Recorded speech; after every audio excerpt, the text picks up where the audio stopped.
Hello everyone, ঘড়িতে বাজছে ভোর ৪টে আর আমরা বেরিয়ে পড়েছি ময়দানে যাওয়ার জন্য। ভোরের কুয়াশায় মোড়া ভিক্টোরিয়াকে পাশে রেখে আমরা এগিয়ে চলেছি ময়দানের দিকে। আর ময়দানটা এখন দেখো পুরো ঘুটঘুটে অন্ধকার।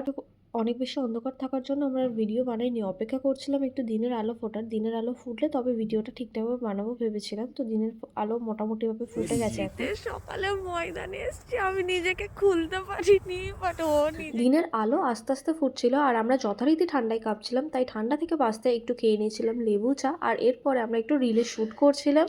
আর অবশেষে ঘড়িতে যখন বাজছে 6:30, সেই সময় গিয়ে আমরা সূর্য মামার দেখা পেয়েছি। দেখো তা 42 এর পাশ থেকে সূর্য মামা ওকে দিচ্ছে আর দুটো পুলিশ এদিক ওদিক করছে ঘোড়া নিয়ে। আর এরপর আমরা গিয়েছিলাম ব্রেকফাস্ট করতে। দীপের খুব ইচ্ছে ছিল হাজরা থেকে ব্রেকফাস্ট করার, তো হাজরাতে ব্রেকফাস্ট করার পর ও চলে গিয়েছিল বাড়িতে। আর আমার যেহেতু অফিস ছিল, আমি চলে এসেছিলাম অফিস। কলকাতায় এরকম সুন্দর একটা সকালের সাক্ষী হতে তোমরাও চলে যেতে পারো ময়দান। আর আমাদের ভিডিওটা ভালো লেগে থাকলে like, comment, share and subscribe করতে ভুলো না ম্যাডলি বাঙালি।